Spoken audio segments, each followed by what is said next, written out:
Hey everyone, it's Rob from Dyson again. Today is the 7th of June 2020,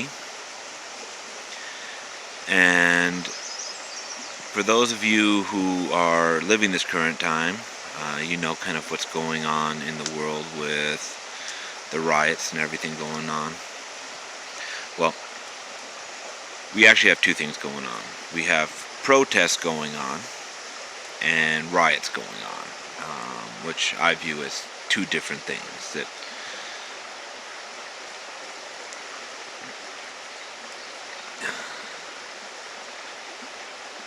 Um, yes, oftentimes they happen simultaneously, but there's a difference between protesting and rioting, and I think anyone who actually thinks about it understands the difference. And I'm not going to speak too much about what's causing these riots, honestly. I don't watch the news. Um, if I need to know something or if I'm curious about something, I'll look it up. But one of the things that has kind of come out of this that I kind of want to address right now is the danger of dichotomies. And the danger of the concept of tribalism taken too far. You'll hear tribes and tribalism used in several different ways. Some of them, actually, I think, are good. To have a tribe, to have a group that you belong to, that you identify with. It could be a good thing. And there are people who I would consider, if I were to use the term, part of my tribe. People who I associate with, who, if I get that call in the middle of the night, hey, I need help, I'm getting my butt out of bed, throwing my pants and my boots on, and I'm going out. It's a little bit more than just my pants and my boots, but you get the concept. But where it can be taken too far, is the concept of, okay, well, this is my tribe. This is what my tribe believes. And if you stand opposed to it in any way, I'm going to attack you. Physically, verbally, or anything like that. Socially. And where that comes into with dichotomies, and one of the things I think is really, really dangerous, and I was listening to a podcast, and they were talking about how, people tend to take things to the extreme. Okay, I'm left wing, I'm right wing, and therefore if you don't 100% agree with me, well, you're a horrible, evil, nasty person. And that is very rarely the case.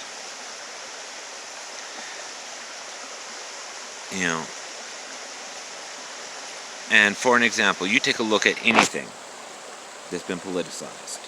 And in our current era, and I don't think there's anything new, but they'll take an issue, whether it's climate change, homosexuality, and all those kinds of things, and they'll plant their flag on one extreme. And if you don't agree with them 100% to that extreme, well, you must be on the other extreme. And that's a very dangerous way to think. People are complicated. Anyone who's dealt with people, which should be everyone, knows that people are complicated. There are mitigating circumstances. There are, this or that. And ultimately, usually, the truth actually lies somewhere in the middle. It's a gradient. Gradient might be the wrong word, but, I always think of it kind of like a number line.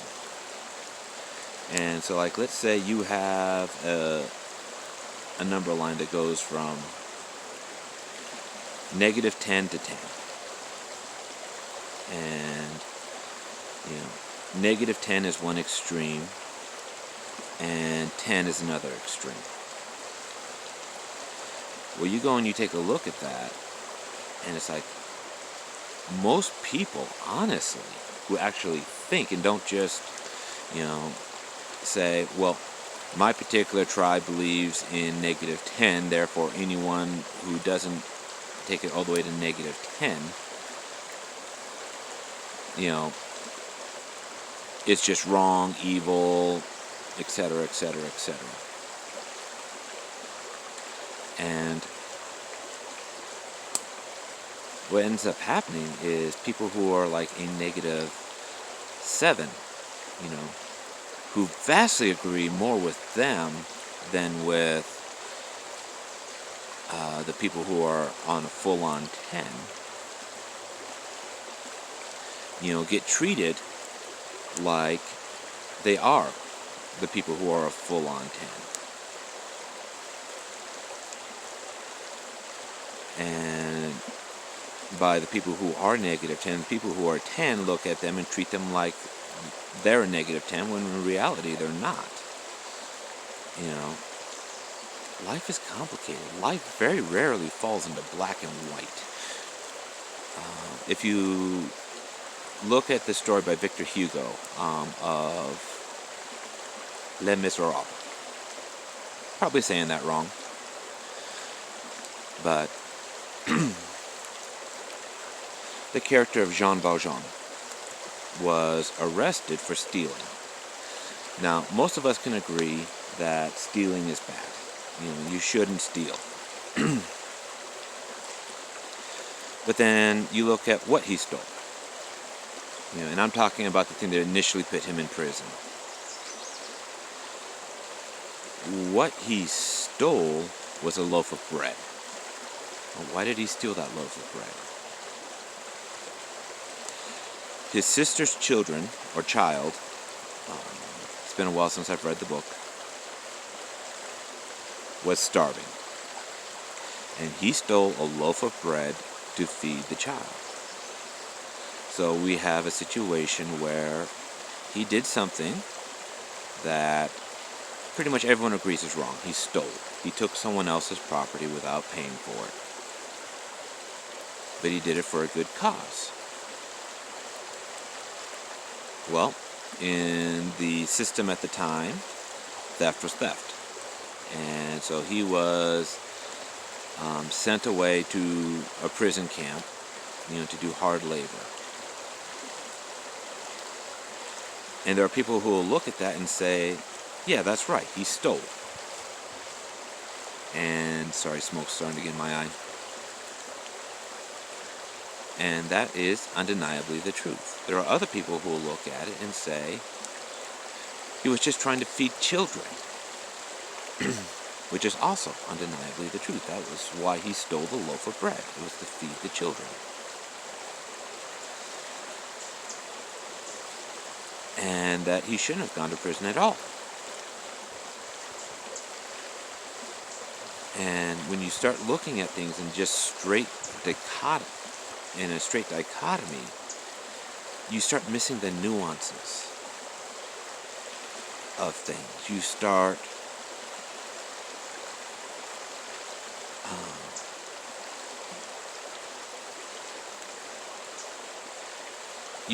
instead of seeing people, you just see ideologies.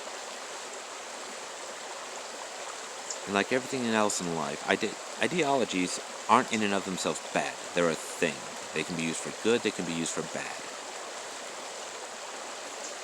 But you start dehumanizing, you start doing all of those things. That person that you are dealing with stops becoming a person. They become, friend or foe. Period. No in between. No other mitigating circumstances. And once you start doing that, you start going down a road that's just not useful, not helpful. In fact, it's actively harmful.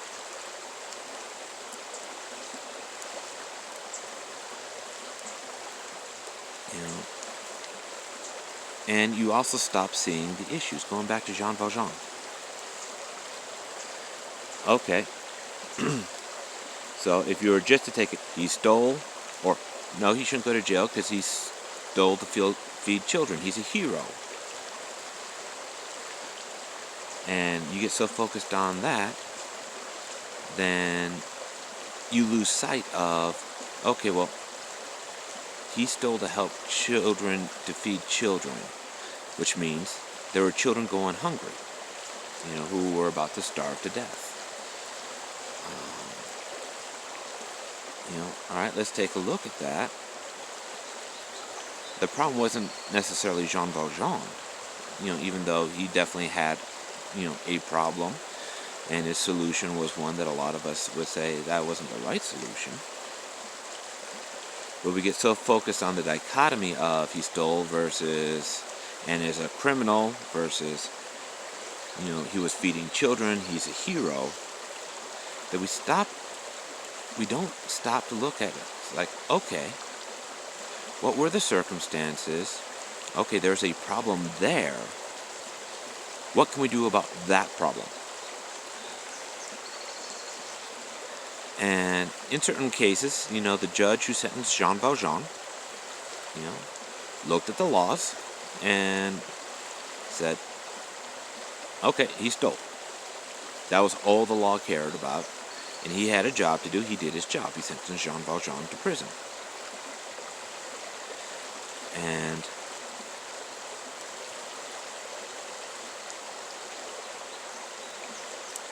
he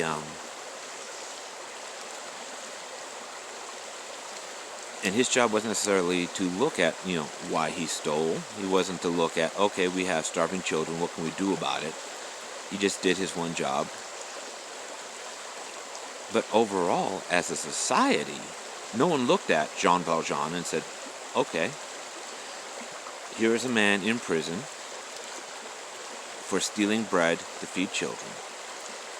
Here is a man who broke his parole because in society at that time, at least according to Victor Hugo,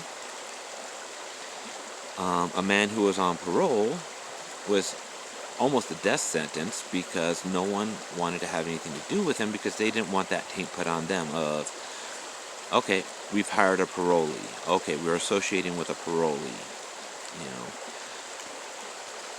And so Jean Valjean broke his parole. Well, there's another problem. He broke his parole. He broke the law. Why did he break the law? Because, there really was no way for him to actually lead any kind of meaningful life while on parole in that particular society. Okay, well, what are the problems inherent to that?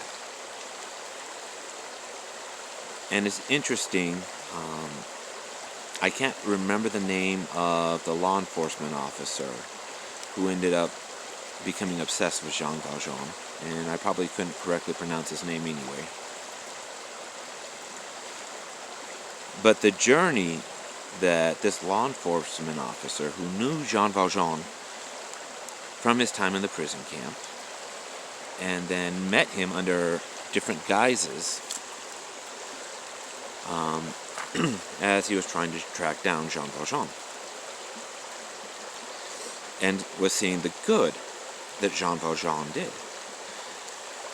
Now, in the story, this law enforcement officer, ended up with a crisis where he actually was forced to examine, Here's this man who twice broke the law, first by stealing, and then by breaking his parole.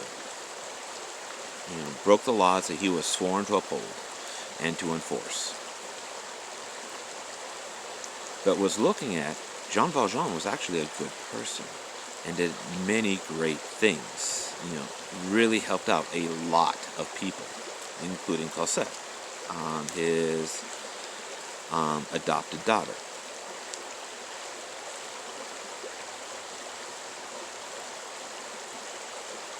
And ended up, having a crisis of conscience as he was trying to put these two things together.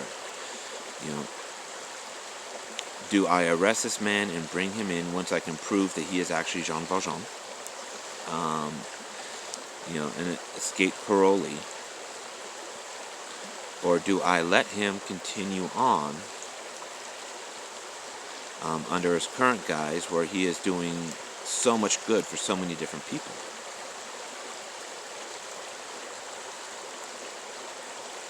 And that's one of the things that we need to do. We need to look at someone who maybe we disagree with vehemently. Pick an issue that's close to your heart, and then you look at it and all right, here's someone who doesn't agree with me. Does that make them a bad person? No. Does that, that in and of itself doesn't make them a bad person. There are truly bad people out there. There's no doubt about that. Okay, and what issues does this bring up? What can I learn from this myself? And if we do that, we're not going to dehumanize someone just because they're not in our tribe on a particular issue. We're not going to ignore deeper issues just because the one issue that's in front of our head or in front of our face says one thing. If we can stop and look at the deeper issues, and it's not always easy. In fact, it's work. It's why a lot of people don't do it. It's just easier to say, okay, well, I belong to political party A, or to religion B, or to social circle C, and I don't have to think too hard because we already have kind of our codex of belief, and if you don't believe in our beliefs, you're wrong. Nice and simple. Black or white.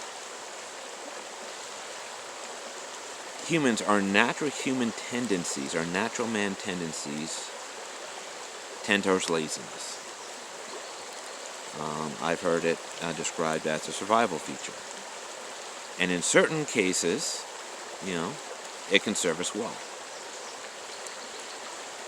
But in too many cases, it doesn't, because life is complicated. I'm out here in the woods, not like deep woods or anything.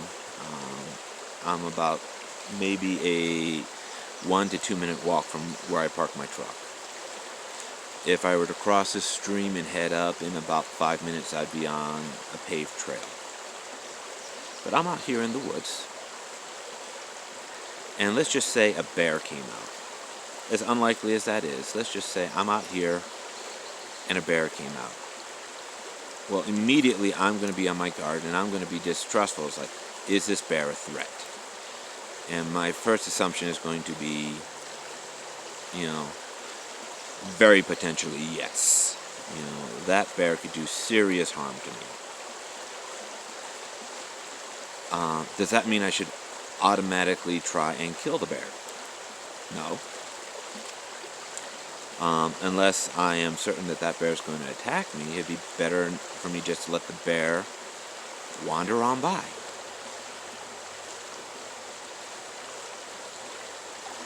Yet so often, we see a metaphoric bear, and our first reaction is, there's a bear, he's a threat to my beliefs or to whatever, and, immediately we try to attack or destroy the bear. And what's also funny is, how often do we do about things that really just don't matter, or don't matter enough for the conflict that we bring on. Take climate change, hugely divisive topic. And no matter what side you fall down on climate change, how many people feel the visceral need to attack people on the other side of the issue? When in reality, whether that one person believes it or not, isn't going to make a huge change.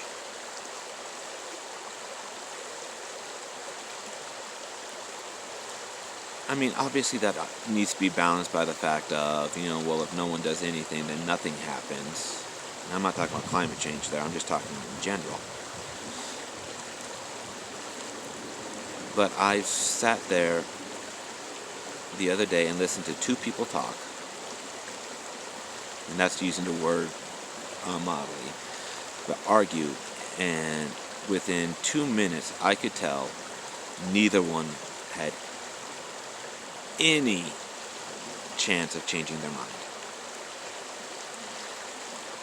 Fortunately, both of the people remained civil, and in the end they just kind of walked away, understanding that the other person was never going to agree with them.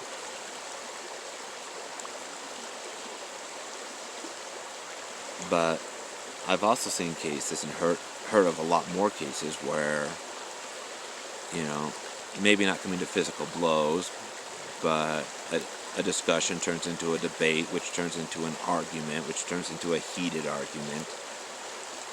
Raised blood pressure, hurt feelings, insults thrown back and forth.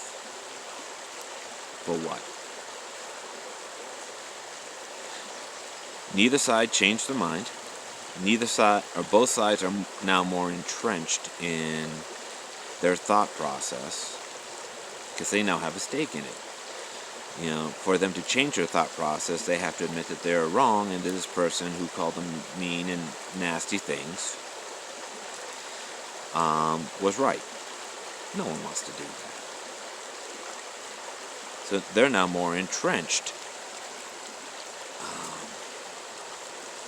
in their beliefs, where if they had just said, what, I don't think we're going to disagree, we're ever going to agree on this, let's just agree to disagree. End the conversation, walk away, or talk about something else. How much better would that be for everyone involved? And that's one of the things, I think my main takeaway from this, and this rambling, is beware of tribalism.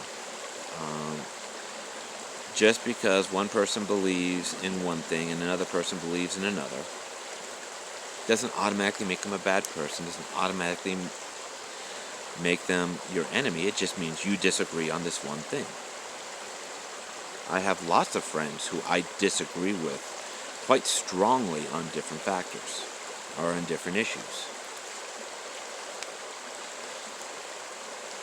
But that doesn't mean I don't like them. That doesn't mean that they're not good people.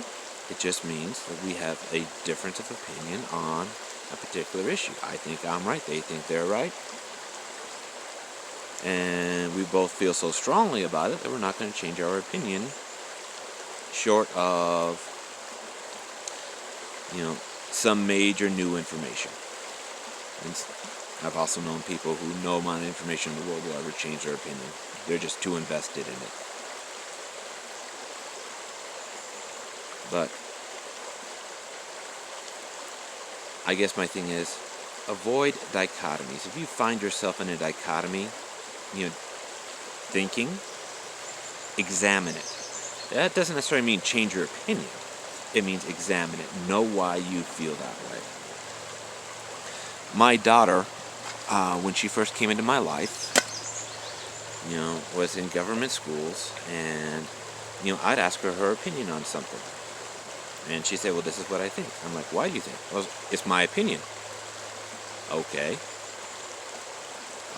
So why is it your opinion? Well, it's my opinion. I can't be wrong if it's my opinion. I'm like, actually, yeah, you can if you don't know why you feel that way.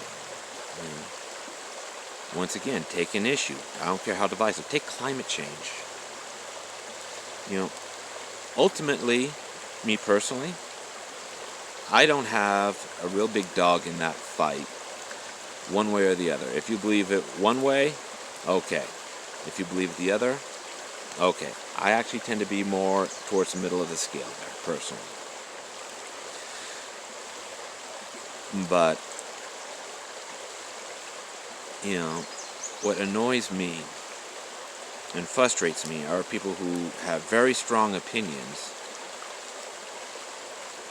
and they can't tell you why they have that opinion. If you disagree with me, that's fine. You know, if two people have, what's the old saying? If two people are always of the same opinion, one of them is unnecessary. You know, it's like, it's good that we have different opinions. It's good that we can debate about things. Because if we do it honestly, it expands ours. You know, it causes me to look at things that I haven't looked at, to consider things that I haven't considered. But for that to happen, you have to know why you believe the way you believe. And don't just, attack someone or think that they're evil because they have a difference of opinion, because they don't belong to your particular tribe, whatever tribe that might be. Anyways, I think that's enough of a rant for me today. I hope you're all well. I hope you guys are moving towards your goals and your dreams. Just keep on plugging along. Things are going to happen. Things are going to be disruptive. 2020 has definitely proven that out. But even if you have to slow down, just don't stop. All right, Finn Dyson out.